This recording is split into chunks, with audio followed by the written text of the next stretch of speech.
우리는 지난주에 사사기 기본 상식으로 대사사와 소사사사를 구분하는 법. 대사사는 6명이 있는데요. 그 대사사와 소사사를 구분하는 그 기준이 뭐라고 그랬죠? 네, 분량이에요.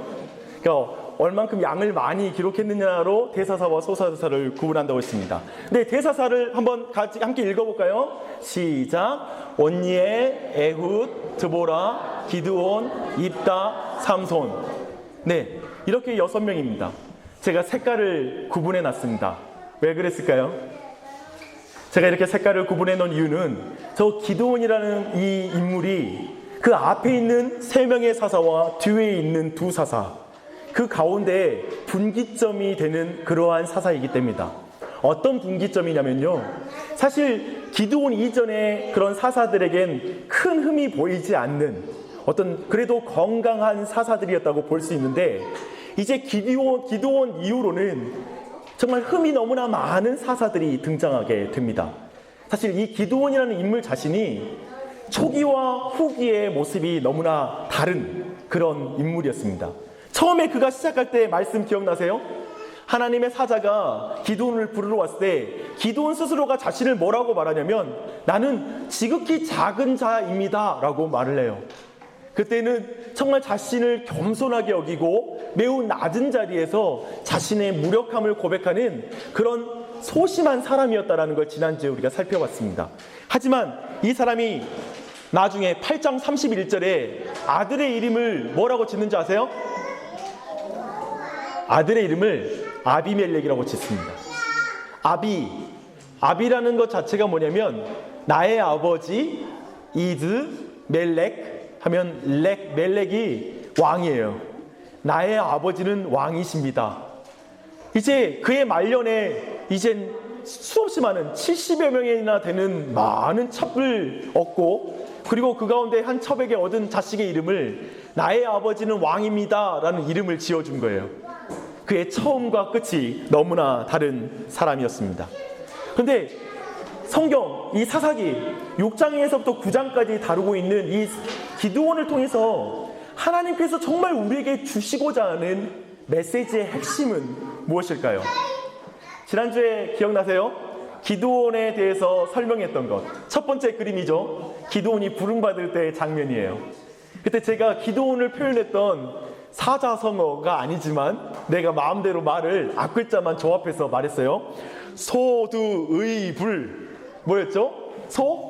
소심한 사람, 두려움이 많은 사람, 의심이 많은 사람, 그래서 불만이 너무나 많은 사람. 이게 기드온의 특징 지우는 말이기도 했는데요. 그 뒤에 지난주에 우리가 보았던 말씀 뒤편으로 보면 제가 또 사자성어를 하나 만들었습니다. 다상, 다문. 이건 한자로 만들었어요. 다상, 생각이 많고, 다문, 질문이 많은 사람이에요. 그래서 하나님께 정말 여러 가지 자신이 재고 째고 하면서 양털에다가 이슬을 젖히게 해주고 땅은 마르게 해주세요. 한 번은 또 땅은 적셔주시고 또 양털은 마르게 해주세요. 뭐 이런 식으로 하나님께 자꾸 질문하고 여러 가지로 생각을 많이 굴리는 그런 사람이었습니다. 그 모든 것이 하나님이 그걸 통하여 뭘 말씀하려고 하시는 것입니까? 하나님께서 말씀하시려고 하는 것은 철저히 이 기드온은 더딘 순종을 하는 사람이고, 이가 능력이 그에게 자질이 있어서 승리를 이루는 게 아니다라는 것을 주려고 성경이 많은 장을 할애해요. 사실은 기드온 한 사람을 설득하는데 성경 한 장을 다 써요. 사사기가 21장인데 한 장을 기드온 설득하는데. 그리고 또 여러분이 잘 아시다시피 기드온 생각하면 가운데 그림이죠. 기드온의 몇백 명이 생각나죠? 300. 그 뒤에 따르는 말이 뭐죠? 용사라고 그래요. 성경에는 용사라는 기록이 없어요. 300 용사라는 표현이 없어요. 300명이에요. 근데 이 300명이 3만 5천 명 중에 뽑힌 300명이에요. 우리는 모두 생각하니까 3만 5천 중에 즉 준비된 1%를 말하는 것일까요? 아니면 용맹한 군사라는 뜻일까요? 아니요. 성경은 그걸 강조하려고 하는 게 아니라 7장 2절이 그 모든 것에 대한 해석의 기준이에요. 7장 2절 말씀 다 함께 읽겠습니다. 시작. 여호와께서 기드온에게 이르시되 너를 따르는 백성이 너무 많은즉 내가 그들의 손에 미디안 사람을 넘겨주지 아니하리니 이는 이스라엘이 나를 거슬러 스스로 자랑하기를 내 손이 나를 구원하였다 할까 함이니라.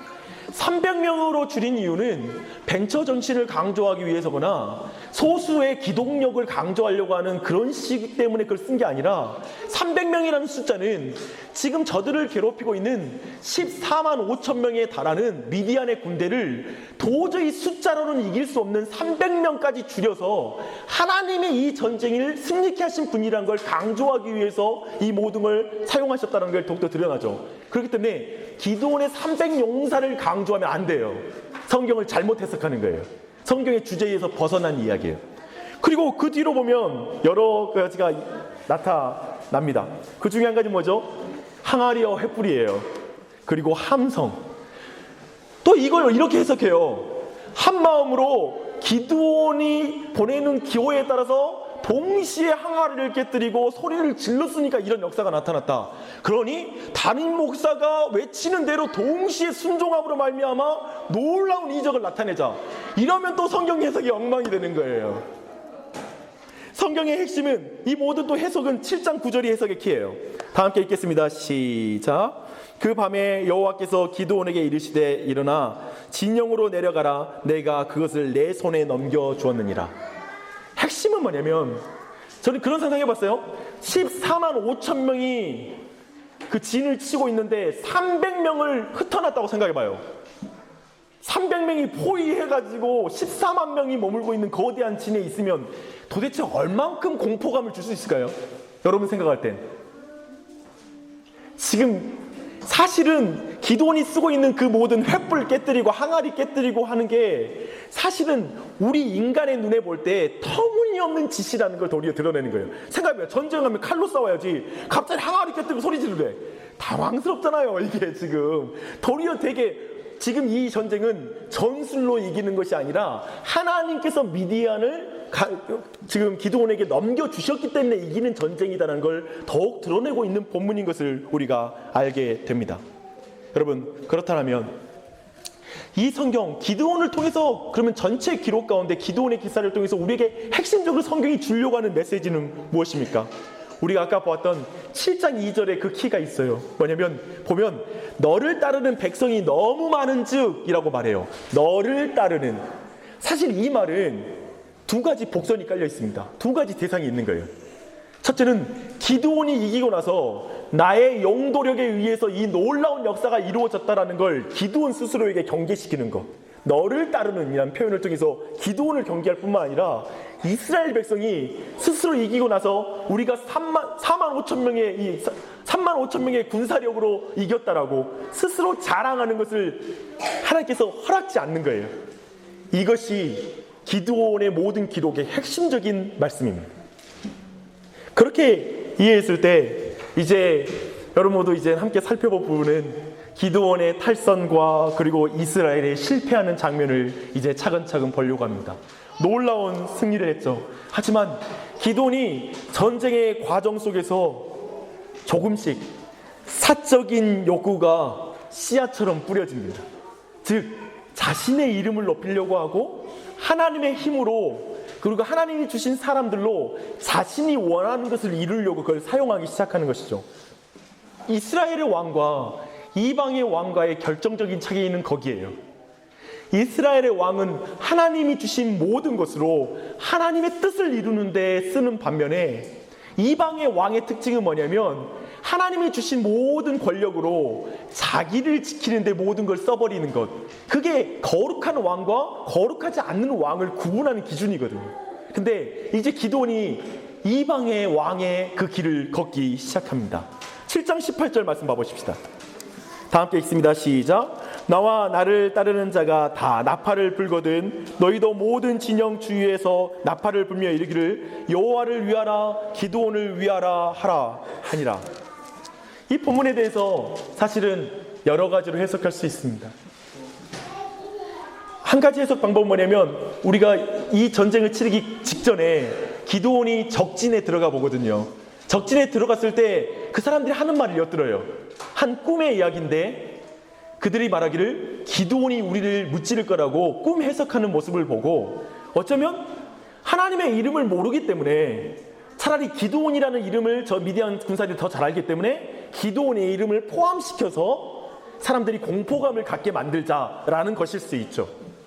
하지만 또 다른 해석으로는 지금 기드온이 하나님께만 영광 돌려주는, 사실 지금 기드온의 기록에서 계속 강조하는 건 하나님이 모든 전쟁의 주인이시고 모든 영광을 취하시는 게 핵심이잖아요. 그런 면에서 봤을 때 기드온이 하나님을 위하는 것처럼 하고 또 자신을 위하는 걸 살짝 끼워 넣는다는 거예요. 저는 이 뒤편의 해석을 따릅니다. 그가 지금 자신의 영광과 자신의 이름을 거기다 내는 것을 함께 더하여서 지금 나아가는 거예요.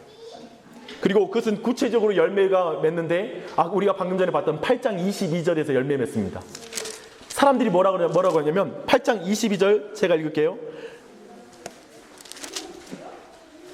네. 그때 이스라엘 사람들이 기드온에게 이르되 당신이 우리를 미디안의 손에서 구원하셨으니, 결국 이스라엘 백성이 뭘 말하냐면 이제 하나님을 위하여 기드온을 위하여 하고 싸웠는데 하나님을 위하여는 빠지고 기드온이 우리를 구원했습니다 라는 결론에 도달하는 거예요. 근데 그 모든 생각할 수 있는 씨앗을 기드온이 먼저 제공했던 것입니다. 사실 이 모든 건 기드온을 통해서 300용사를 통해서 모든 것을 통해서 하나님께서 이스라엘 백성에 가르치시려고 했던 것을 완전히 틀어버렸잖아요. 이스라엘 백성이 완전히 지금 실패한 것이죠. 사실 우리 모두가 교회를 다니고 있지만 우리가 기드온의 역사를 삶 속에서 경험해도 하나님을 안 믿을 수 있어요. 사실 이 말씀은 매우 중요한 걸 우리에게 알려줘요. 하나님, 기드온 같은 역사를 보여주면 내가 예수님 믿겠습니다. 아니요, 기드온 같은 역사를 보여주면 내가 했다고 말해요. 저 사람이 도와줘서 됐다고 다른 사람을 높여요. 그렇게 빠질 수 있는 가능성을 충분히 보여주고 있는 것이죠. 여하튼 계속해서 말씀을 살펴보십시다. 그리고 나서 이름을 끼워 넣었을 뿐만 아니라 두 번째, 왜 미디안 왕 세바와 살문나를 추격했는가? 이름이 너무 어려워. 세바, 살문나. 근데 되게 이름이 재밌죠. 세바 그리고 살문나. 네. 죄송합니다. 제가 이런 걸로 그냥 웃고 살고 뭐 기쁨이 얼마나 있겠어요? 이렇게 그냥 언어로 그냥 똑같은 세상인데 웃으면서 성경도 보고 해야죠. 이렇게라도. 근데 이것에 대한 답이 뭐냐면 8장 18절로 19절이에요. 한번 보십시다.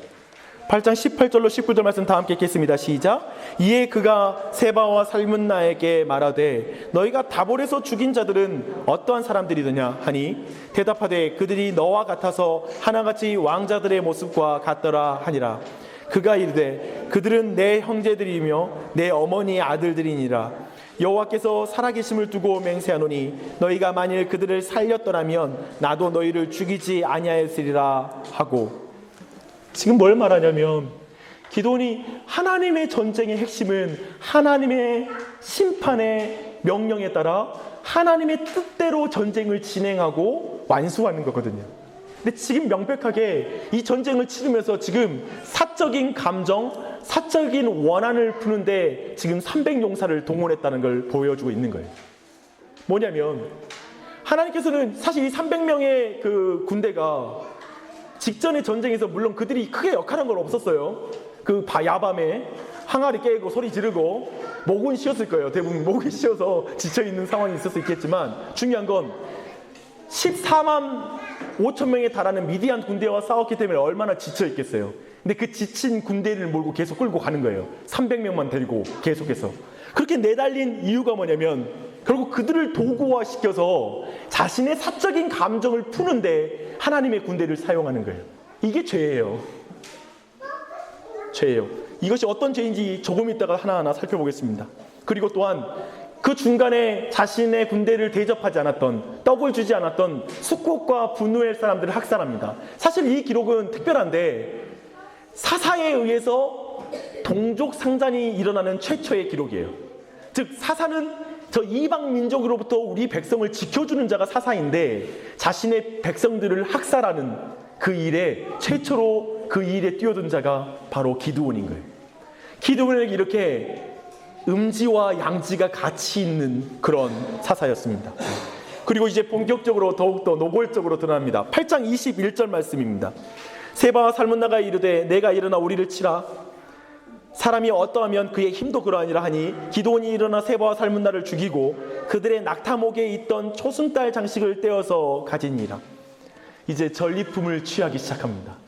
전쟁을 치르고 나서 이제 그 낙타에 있는 그 초승달 문양, 사실 이 초승달 문양은 그 이방 민족들이 그 당시 메소포타미아 지역에 있는 그 비옥한 초승달 지역이라고 부르는 그 지역에 달의 신을 섬기는 종교적인 의미와 함께 마치 부족과 같은 역할도 하는 그런 특별한 종교적 의미까지도 있습니다. 그걸 걷어들이는 것이죠. 그리고 자기의 주머니를 채우기 시작합니다. 이게 바로 기드온 사사입니다.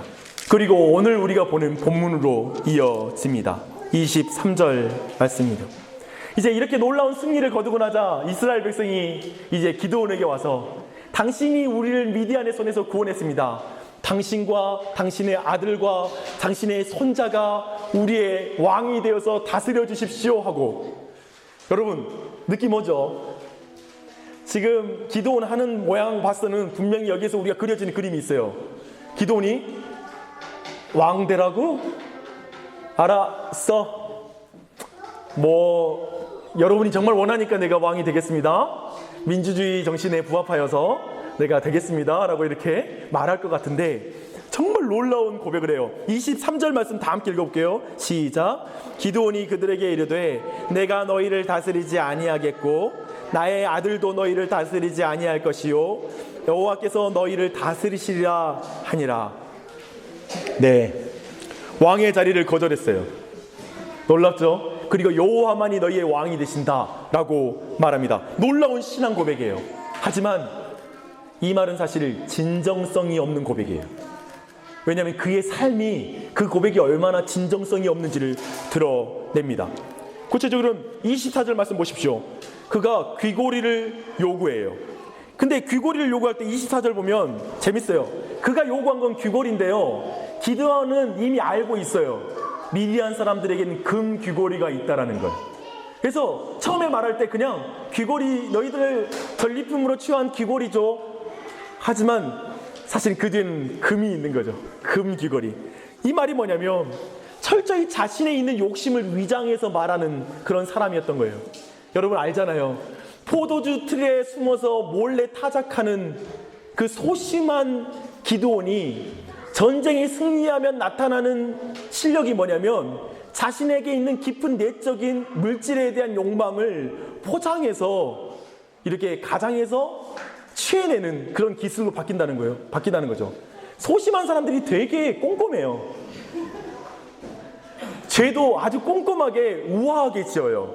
좀 무식한 사람들이 은근히 대놓고 돈을 요구하는 목사는 아무것도 아니야. 사실은 별거 아니야.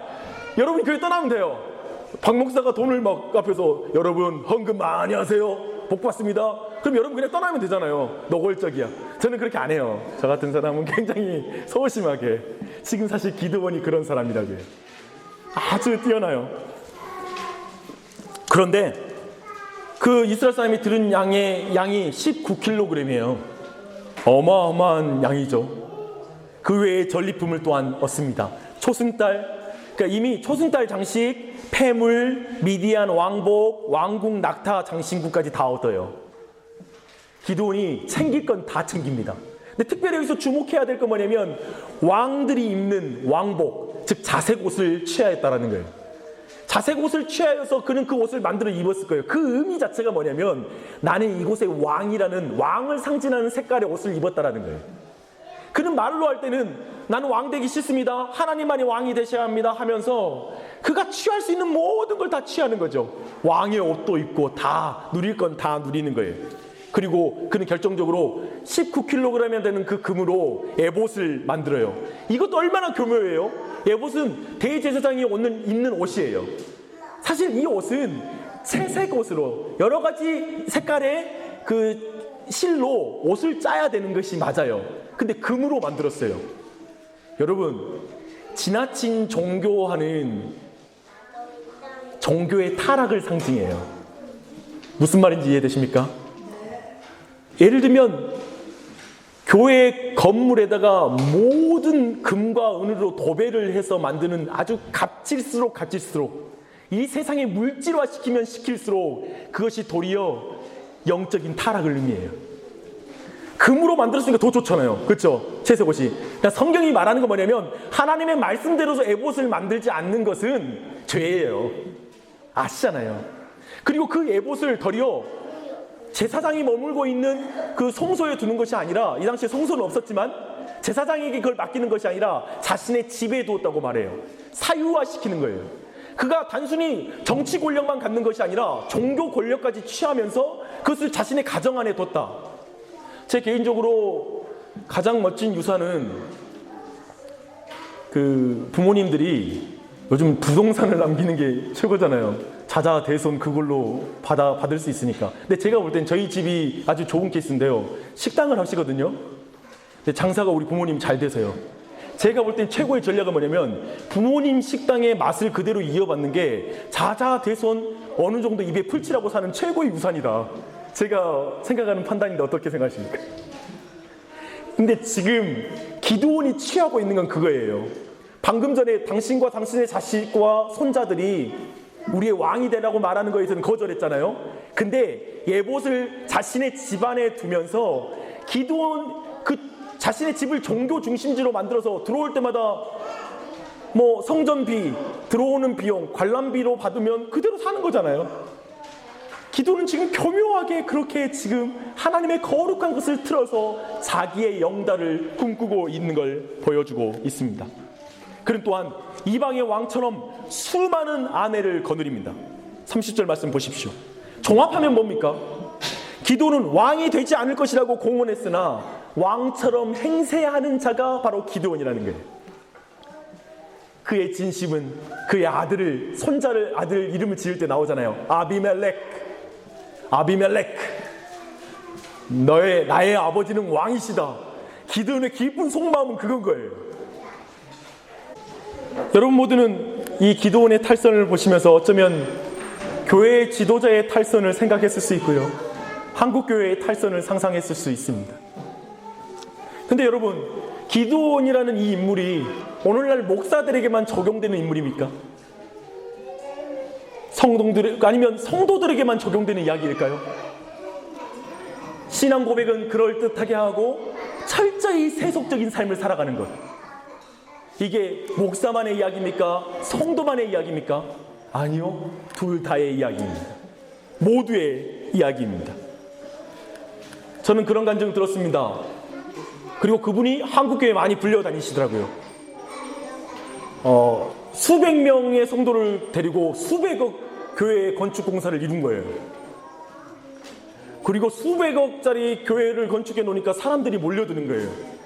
그래서 한국교회의 모범이 되어지고 종말의 시대에 교회 부흥은 이렇게 이룬다라는 걸 간증하고 돌아다니는 것, 어떻게 생각하십니까?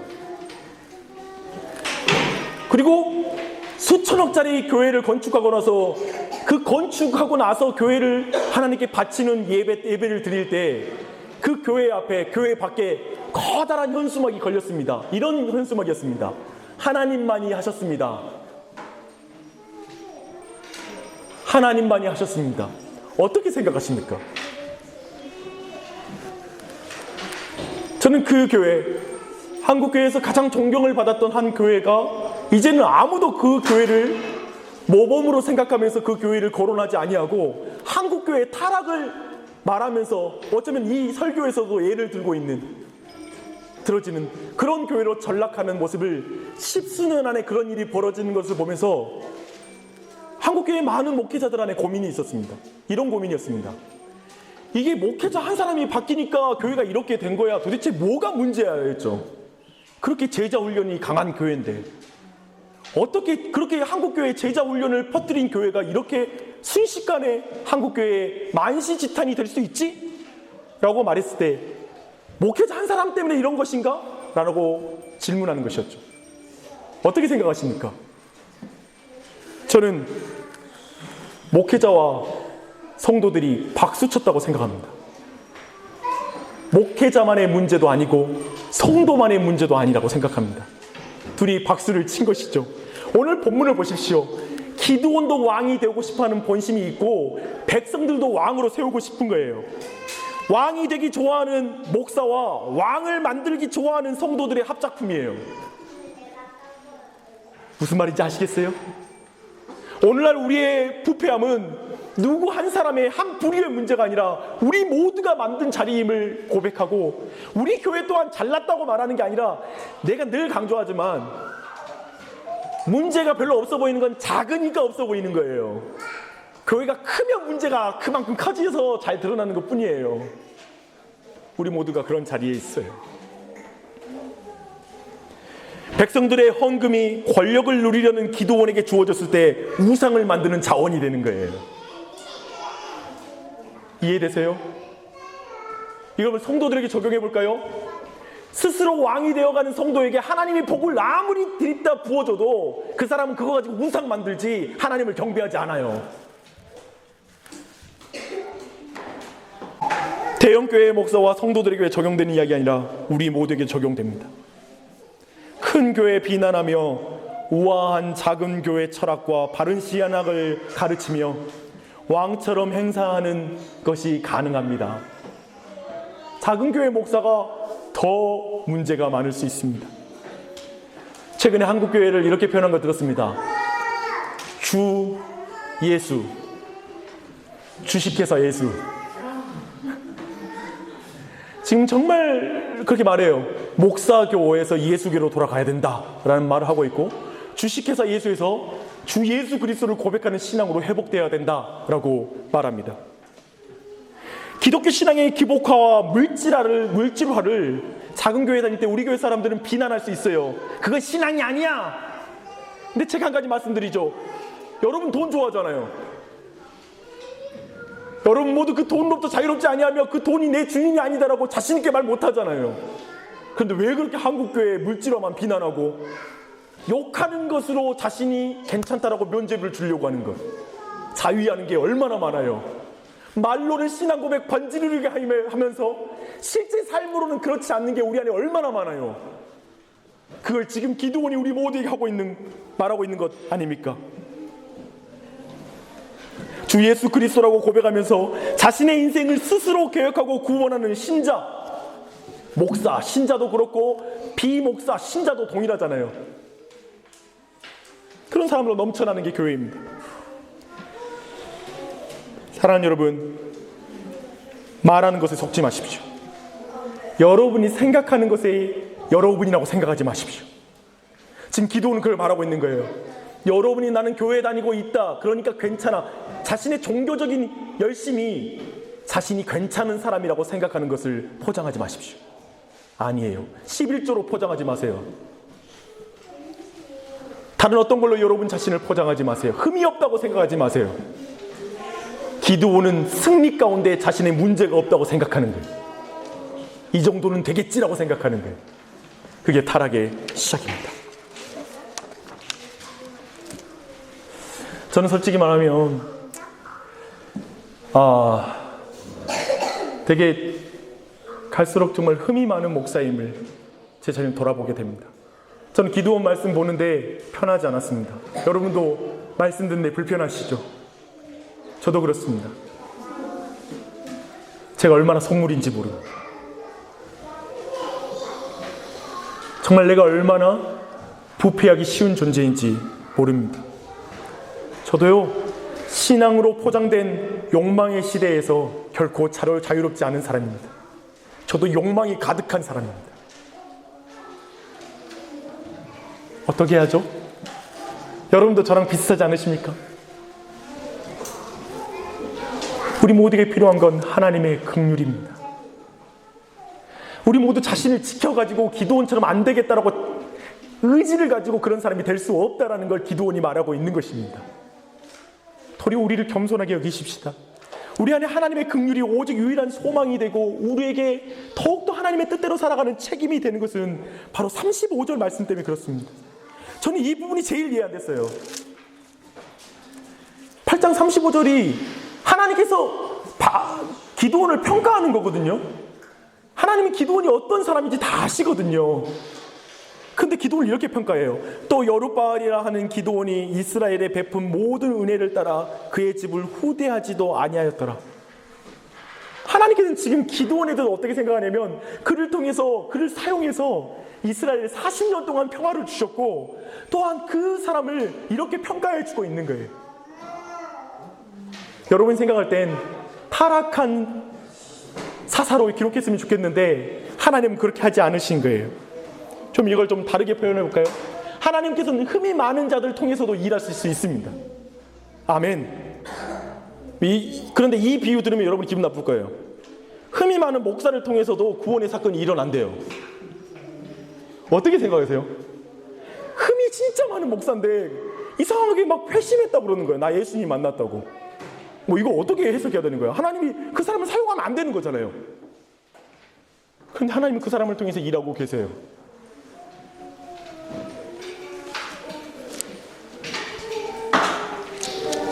흠 많은 저를 통해서 하나님이 일하시되, 여러분 근데 이 사실이 여러분 모두, 우리 모두에게는 소망이 될 수 있고 저주가 될 수 있는 사실입니다.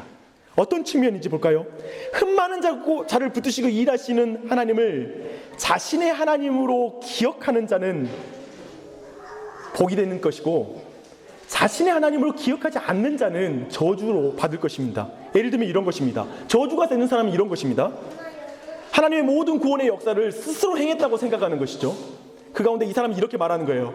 하나님과 관계가 문제가 있어도 성공하더라야 안정적인 환경, 경제적인 여유, 사람들의 인정, 하나님 제대로 안 믿어도 충분히 가능해.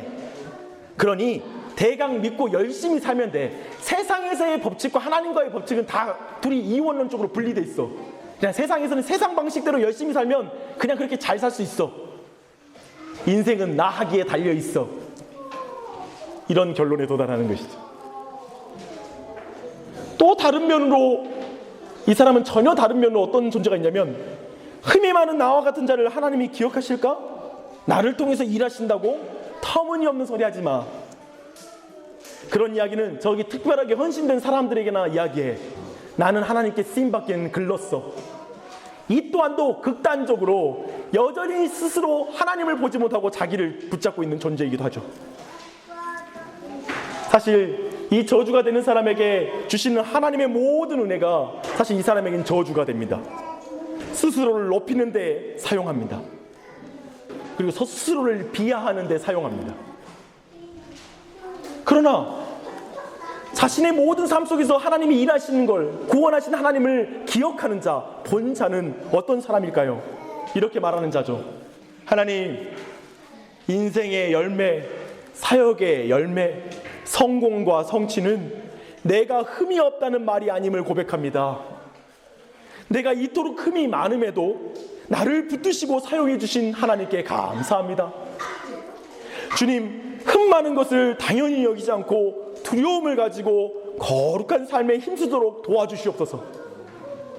내가 해야 할 일에도 더욱 최선을 다하겠습니다. 그래서 오직 예수님만 나를 통해 높임받기를 원합니다. 모든 것이 은혜입니다, 하나님. 이렇게 고백하는 것이죠. 두 번째 내용에 대해서 불만이 있으신 분, 마음속에 이런 질문이 있으신 분 계시죠? 그러면 막 살지 않겠어요? 신자의 어떤 행동과 상관없이 하나님의 은혜를 부어준다면? 제가 좀 질문을 바꿔보겠습니다. 여러분이 한 대로만 복 주는 하나님을 믿고 싶으세요? 아니면 그렇지 않는 하나님을 만나고 싶으세요? 여러분이 한 대로 복을 준다는 말은 또 다른 면은 뭐냐면 틀린 대로 때려. 굉장히 즉각 때려. 여러분 도대체 어떤 하나님 만나고 싶다는 거예요? 도대체 뭐가 불만이에요? 하나님 은혜 주시는데, 우리가 흠이 많은데도 하나님이 붙들어서 사용하신다는데 그게 왜 우리에게 불만이 됩니까? 은혜이죠. 이것을 은혜로 받아들인 자와 세상에는 이것을 불만으로 받아들인 자가 있다니까요. 그게 바로 은혜 받은 자의, 그리고 저주 받은 자를 나누는 거예요. 막 살지 않아요. 기도론 말씀 마무리하겠습니다. 이 세상 우리 누구도 기도원과 상관없는 신자의 길이란 없습니다. 아멘. 도리어 기도원의 길에서 자신의 흠을 보고 즉 신앙으로 포장된 악함과 약함을 보고 자신을 붙들어 주신 예수님을 붙드는, 자신을 붙드는 그 예수님을 자신의 주와 그리스도로 더욱 붙잡고 가는 길이 있을 뿐입니다. 여러분이 더욱 붙잡는 게 여러분의 책임이에요. 하나님이 붙잡아 주시는 게 은혜예요. 붙잡아 주지 않으면 붙잡을 수가 없어요. 은혜가 먼저고 그 다음에 책임이 다음이에요. 우리 모두 그러한 은혜를 누리길 바랍니다. 크리스천이 걷는 길은 탈선이 없는 길이 아니라 구원의 은혜가 넘치는 길입니다. 그러니 지금 서 있는 그곳에서 주의 모든 원수들의 손에서 당신을 건져내신 여호와 자기들의 하나님을 기억하십시오. 오늘 성경 말씀 말하잖아요. 자기들의 하나님을 기억하지 않았다고. 자기들의 하나님, 여러분 자신의 하나님을 기억하십시오. 그렇지 않으면 타락합니다. 그리고 더욱 책임을 지는 명예로운 신자와 그리고 명예로운 믿음의 길을 걸으시기를 바랍니다. 마지막 말씀 다 함께 읽겠습니다. 그래서 이 말씀을 기억해야 돼요. 다 함께 시작. 그가 또 언약을 배반하고 약행하는 자를 속임수로 타락시킬 것이나 오직 자기의 하나님을 아는 백성은 강하여 용맹을 떨칩니다. 흠 많은 자를 붙드시는 흠 없으신 예수님을 믿는 자는 용맹함을 떨칠 것입니다. 뭐가 겁이 나요? 하나님이 우리를 붙들고 계시는데. 기도하겠습니다.